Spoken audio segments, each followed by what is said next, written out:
Yeah, thanks a lot for having me here. It's a really nice opportunity on the one hand to hear all the interesting presentations before, and also happy to share some of our journey of digital transformation for manufacturing. As mentioned, my name is Jonathan Riedel, and I am working at Trelleborg as a manager for digital manufacturing in the area of sealing solutions. And today I do not want to talk too much about all the technical details or exactly the different tools we use, but more on the big picture and how this can be applied in such a big organization like Trelleborg with over 120 manufacturing sites. And the biggest challenge here is how you can manage, on the one hand, harmonization, but on the other hand, keep agile and manage agility as well. Some of you might have heard of Trelleborg, some not. Therefore, a few words about the company.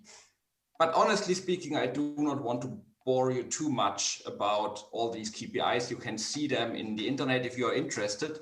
But I want to explain the Trelleborg mindset in a few words. And actually, to be honest, for me, a seal was not much more than a black piece of rubber before I started at Trelleborg. Nothing special to me. But when I saw in how many different applications seals play a crucial role, my thinking changed. And also Trelleborg is much more than just a supplier of seals. This can be explained based on an example from Krones. Krones is one of our customers in the manufacturing or production of machines for the beverage industry. And there was an issue with an aroma carryover between different production batches, which was caused by a seal in this case. And here Trelleborg, as a supplier for them, was not just delivering new seals, but really started with the local presence, a partnership with Krones. So Trelleborg used the global engineering power of the whole group to develop a material, develop a new seal, which was causing no detectable effect on the taste anymore. And this could be supplied by the global production network. And the reason why I'm telling it is because it shows some of the mindset of Trelleborg, which is on the one hand having a global footprint, so with companies all over the globe, but still with a high focus on the local reach, and especially also the local flexibility to react on the customer needs. What I would like to do is to take you on our journey at Trelleborg and what was happening in the past years on our way to digital transformation in manufacturing. And I would like to start with my first days at Trelleborg after I left Manz. As mentioned before, I was joining this new big company as a digital manufacturing engineer. And a few days before I started my job there, I got a phone call of my manager who said, yeah, by the way, and on your third day, we'll travel to Italy. On the second week, we'll have a visit in Poland. And this indicated already some of the key challenges to me, which is having over 100 manufacturing sites globally in different countries, in different areas of the world with a completely different mindset is a key challenge if you want to drive an initiative forward for such a big company. And when I was visiting the sites and talking to the people there, I recognized a second part, which is, of course, a challenge as well. And this is the maturity levels. Due to the decentralized structure of Trelleborg and the focus on being agile on a local level, every company takes its own decisions. So some were already far ahead, implemented several interesting projects on digitization, while others were not even starting on their digital transformation. And to start now from a group perspective to support the sites, you have to manage with those different levels of maturity in digitization. The third part, which was also observed, is the vast range of different solutions used already. If it comes to ERP, if it comes to different shop floor solutions, it was not just one or two solutions, but over 100 software solutions used. And to manage there a change or to manage a transformation is, of course, need to consider all the current level of implementation. And the fourth one is something you might know, or you definitely know as well. If you look out there in the market, you see thousands of software solutions offered. And to find the right solutions which are suitable for you as a company is obviously a challenge. And this sets kind of the foundation or the background of what was happening when we were starting with this whole transformation. And I just saw that my screen is not visible, so I have to share it once more. Hope you can see it now. Just got the information. Yeah, so here you see again the 4 points I was talking about. So when we go for this change, if we want to implement something new, we had 4 or 3 points I want to talk today in more detail. And the first is to build a digital community. So getting the right people together, finding, connect to those, and to start the whole initiative on the right place was something very important and an area where I want to talk more about today. The second part I want to give some insights is the phrase of start small, think big. You might know it, but it's a very important learning for us on areas where we are not that advanced, where we are on the starting point, to look at what can be done, or how can it be started. Flexibility and innovation is the third point I want to talk today about, and this is a huge topic, obviously. And I want to show you some examples of how we have managed to keep a high flexibility and innovation in this organization. The first point, which was important for us, is to find the right place to start. Obviously, there are different options. For us, the most local option would be going to the shop floor, talking to the people in the site, looking for each individual site what they would need or what they need, and then tailoring an initiative for this site to drive it forward is a valid approach. The second level would be for us to connect to existing programs, and especially on the lean methodology, on the lean transformation, there were already groups of sites together to work on their effectiveness, to work on their lean transformation, and to work and collaborate with those would be a second option to get this whole initiative started. Also, ERP is giving a little grouping of focus areas already from an IT perspective. So a third option would be to talk to those or to work with those ERP teams on this group of sites to help them to drive the transformation. The most central approach would be central IT and offer the solutions. And of course, it's never a unique level, but nevertheless, it's giving a direction for the whole organization where to start. And since you might have the same challenge as well if you are a bigger company with several sites, I would like to ask you, and you can just take your smartphone or whatever, and type in slido.com and the hashtag, or use the QR code. And it would be really interesting to see what is your area where you would start such a journey, or where you have started your journey before. And after this, I will let you know where we have started working on this.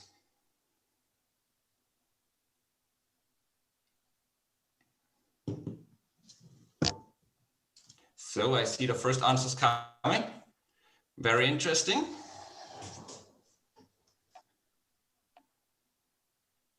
Eight answers, so I will wait for a few more minutes. Shop floor seems to be very high in the list. Okay. Yeah, so I think we have, it already indicates where this is possible.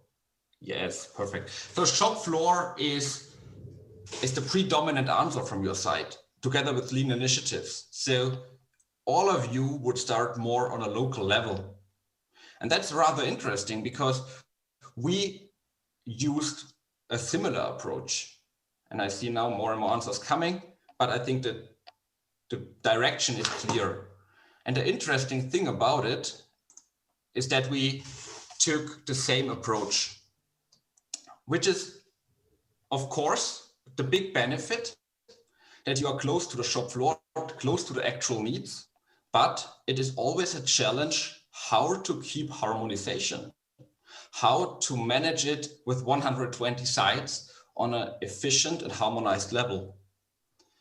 And for us, we created an organization around this approach. So we were starting on the shop floor level together with the lean initiatives. And what we did in each site, we created a so-called digital champion. The digital champion is not an IT expert, but he's someone from the site acting as a kind of a local ambassador for the digital transformation of this site. And along with that, we were collaborating really closely with the lean initiatives because they were working already on areas for improvement. They were looking already, which is the part of the company where we need change, where we need more data, where we need better information. But of course, there are still a few areas where you still need local and central support for such a big group. And what you see here is a rather complex chart on the right side. And I would like to use this to explain you a little bit how our organization works for Trelleborg. You see here that I start on the local level, on the shop floor level. So the local operations you see here on the left are the key area where we identify what needs to be done. And to get this understanding, there's already the management, there is the manufacturing excellence lead, so the people working on the lean transformation. And then we established a new role, digital champion. And since I mentioned he's not an IT expert, but he's someone coming out of the organization, coming from the shop floor to know what happens there and what's necessary. And in order to provide him the necessary skills if it comes to the digital world, we have established a training program globally where we train always those ambassadors in each site. And while he has the understanding what needs to be done, what's necessary for our site, he needs still support if it comes to the detailed IT questions.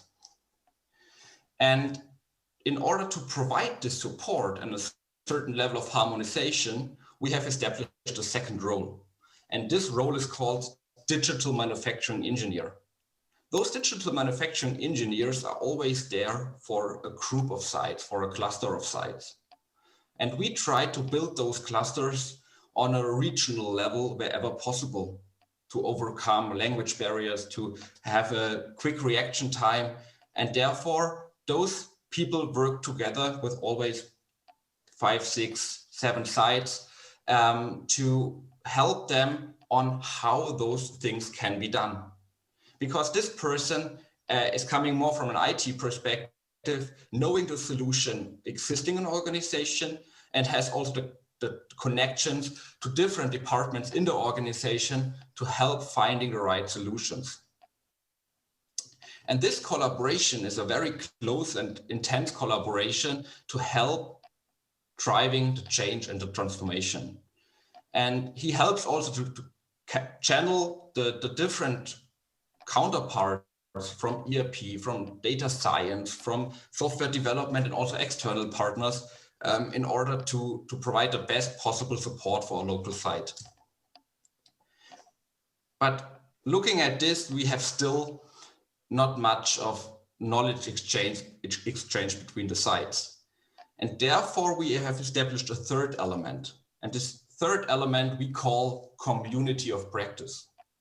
So if a site works on a certain solution, for example, for digital OEE monitoring, we have heard this in one of the presentations before, they learn a lot while implementing a solution, while starting this by selecting the right tools.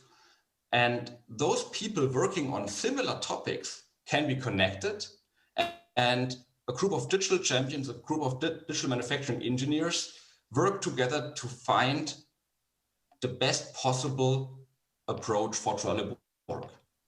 And this joint approach builds up a toolbox. And this tool, which is then developed for Trelleborg, can be again used in the organization from other sides.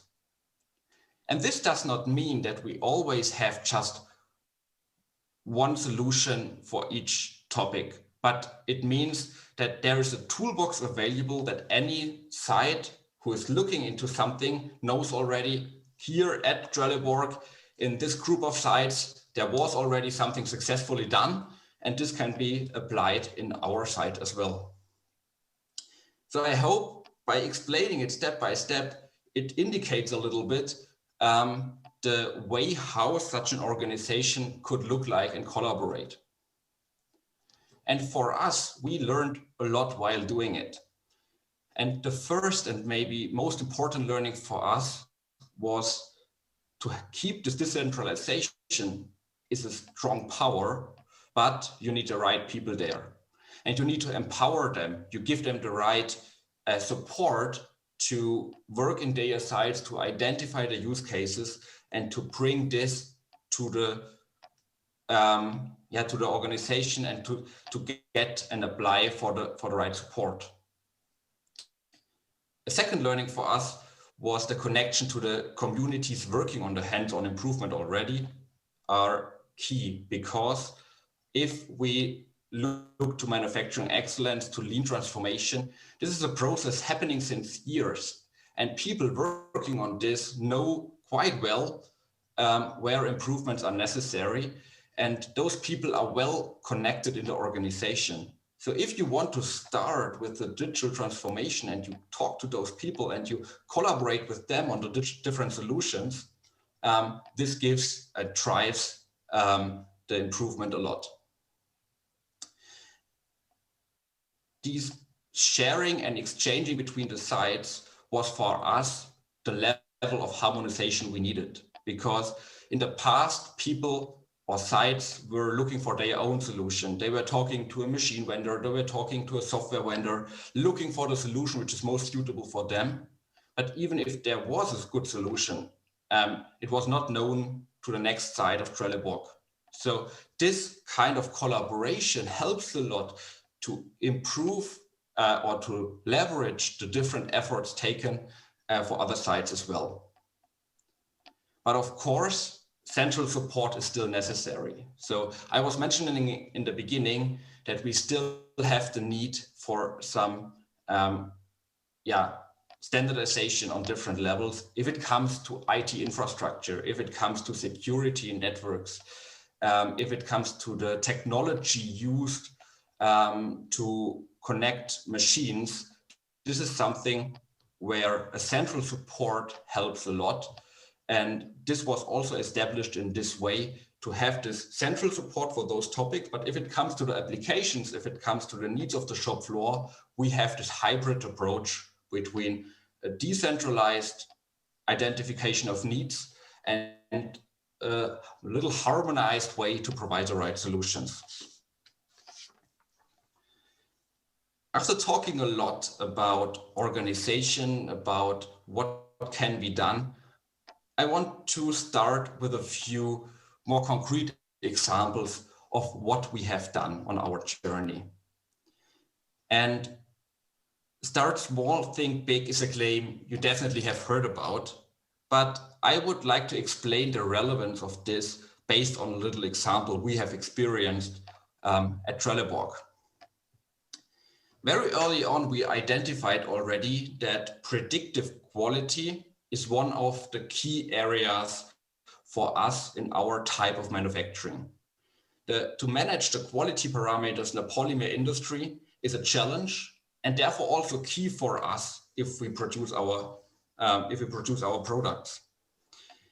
And if you have not heard of predictive quality, this is to use existing data, to use the data sets created from the shop floor to predict with machine learning, artificial intelligence, whether a product will be good at the end or not, to directly react. And we were looking here in this example on a business process which was rather complex, but also critical. There was a production for the aerospace industry with a certified production process. So everything needs to be controlled and parameters are defined by the customer. And a product we were producing there passed the internal quality assurance. It also passed the customer quality assurance and seems to be good. And then randomly after the manufacturing at the customer, there was a failure. It seems to be related to some material issues or material defects. And Trelleborg was working with the customer for some time to identify the problem here.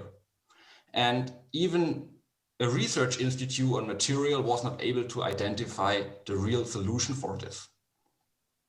And what we did here was to use different data sets. So it was not captured in a big data storage, not in a perfectly organized way. So we took Excel files, machine reports, different data sets from the shop floor and used them for some analytics.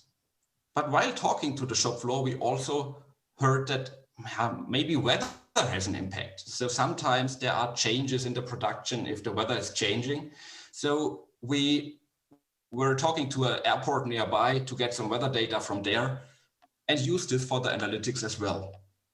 And the interesting thing here is that with 94% of accuracy, it was possible to predict, based on the weather data, whether a product will get a problem or not. And it was not a simple correlation, but it was a certain range of humidity and a certain combination to temperature, which was causing this issue. And this seems to have a critical or negative impact to the rubber material. The reason why I'm telling you this story is not to show how polymer behaves, because that's maybe not very relevant for you, but I want to highlight a few things what we have learned by doing such kind of a one-time analysis. For us, doing such a proof of value was really valuable. So to take existing data sets, Excel files, reports, everything we found there, and to do a one-time analysis was really powerful. And we said we do not just want to use the data as normal methods, but directly apply machine learning. And you might say machine learning is maybe the fourth step or the fifth step in the journey.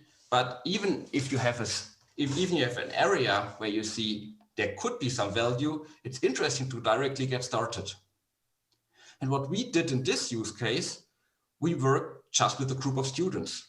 So we have, of course, as many companies, some data science expertise, but not enough to cover all those use cases. And therefore, we have established a collaboration with a university in Karlsruhe, where we conduct each year a so-called data science challenge. So we offer real world examples to the students, and they work on those real world examples using all their expertise they have gained and are really motivated to provide interesting insights. And this was one of those projects, actually.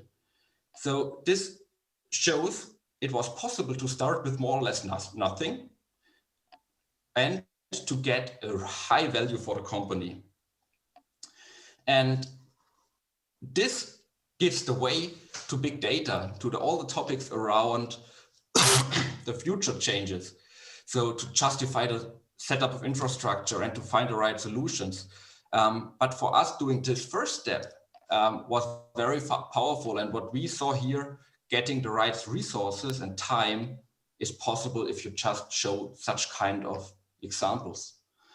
And especially in a big organization like Trelleborg, it's always important to say what's possible if I invest in big data solutions, in machine connectivity, and other topics.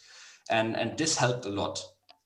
And by doing such kind of small projects, we also learned a lot about what's necessary if we want to scale up those solutions. Because we saw that if you show the data and you work with people on the data, you directly identify gaps. You directly identify where we might have missing links to merge some of the data sets.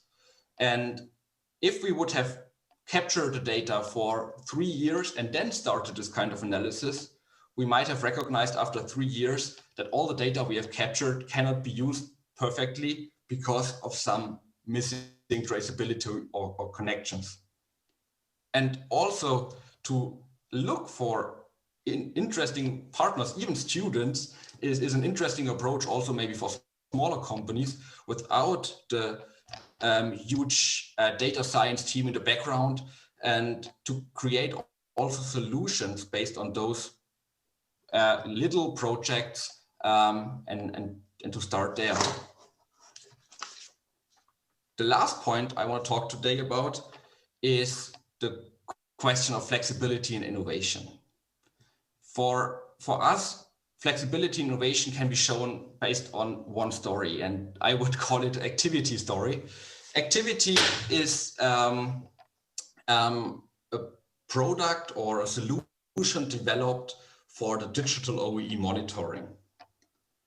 Digital OEE monitoring was very early on identified as one of the use cases which can be used in all Trelleborg sites, basically, because we have a lot of equipment-based manufacturing, injection molding machines, compression molding machines, CNC machines, and to learn how you can use this equipment better creates a huge benefit. And this was also coming from all the lean initiatives. They were working already on this subject, and they mentioned to digitize this on a bigger scale would help a lot. And the second aspect why we have started with this project was to get the production network set up and to get the right connections in place. So this justified a lot of those initial commercial intense investments and helped us to drive this forward. So what we did, we said, okay, let's replace all the manual OEE recordings by having real-time information from the machines, visualizing it in the right tool, and having this interaction with the operators and the ERP systems. And there are always two options. You can go for an internal software development, or you go for an external software solution. And I know for this subject, there are several external software solutions available on the market, but we decided in this case for the internal software development. And the reason why we did it were not just the pure cost factor. It was not just to say, okay, we can save some money if we have some developers in-house, but it was some other aspects driving it. On the one hand, customer and user experience for the operators. We see digitization needs to happen or brought down to the shop floor, and it should be very easy and customer friendly to work with the software solutions and to work with the data in the software. And we were able to tailor the software based on our needs. So we were able to look to the KPIs, how we want to capture it, and that's the last aspect here, we were able to focus on new features as well. So we build up some expertise on how to use machine data, on how to interact with the data we have captured from the shop floor. And this provides a huge option for us to work more and more on new use cases which are more unique for Trelleborg and necessary for this type of manufacturing. And I think I run out of time, but this part here shows the focus areas, looking to the operators, looking to the management, and looking to the long-term problem solving to indicate what is necessary to be visualized and to provide this for all manufacturing sites around Trelleborg. And the focus here was, we see that agility is possible if you create competition. So there were even a competition between an external solution and internal solution, and both ran in parallel, and sites could pick the best solution for them. And what we saw, that by having this flexibility in-house to react on the customer needs, to react on what they need, everyone needs on the shop floor, was providing a huge benefit. And many sites turned from an external solution to this internal solution just because the flexibility was there to react. And the quick reaction and support times were much better than for external solutions. And this building of capabilities and knowledge is a future competitive advantage we see for new solutions upcoming. Yeah, so those three aspects were important for us on our journey. And I hope that there are a few things you could relate to, and where you might have got some ideas about how you could start such an initiative in such a big company. Thank you. And yeah, happy to hear some questions or to have some future conversations later. Okay. Thank you so much, Jonathan, for your part here to bring into the show. Some questions out of the room or out of the electronic worldwide too. I think so. I get the message. One question: who would like to be? You must go to the microphone here at the front. Okay. So okay, come up. Yeah. You can talk to Jonathan later. I think so, right? Okay. Yeah, you stated that you are starting on the shop floor with the request for IT support and IT infrastructure, and you're in a very diverse environment with different technologies, different histories, and also different systems. How do you manage to fulfill the users' expectations? Because when they are raising up their targets, of course, you need to fulfill them, but also a centralized IT. Isn't that a big risk to overload the IT system that you are then providing to your locations? Okay, thank you. Jonathan? Yeah, definitely. It is. You hear a lot about what's needed on the shop floor, but the interesting thing by having this kind of central support for those different solutions helps to balance the load much better, because before every site was talking individually on different solutions, and now you see that the same use case is necessary in 10 or 15 or 20 sites, and to provide the same solution then for those 20 sites helps to use the resources much better and also drives efficiency in those change management. Okay. Jonathan, thank you so much to Stuttgart. I saw on your address, I think so, from us all. Yes. And have a nice, okay, one question more. Okay, yes, okay, go ahead. Yeah. Thank you very much. I appreciate it. Be fast. Okay. Okay. You mentioned the machine learning approach on the quality of the product. Do you have currently solutions that are implemented in production and working during the operation today? So we have currently a few smaller pilots running on this topic, but no solution which is applied like cross-site so far. So that's a topic we are working on in the next month and years. Thank you. Okay, Jonathan, thank you so much again to Stuttgart, and have a nice, great day, and see you soon, I think so, on a physical way. Okay, bye-bye. Bye.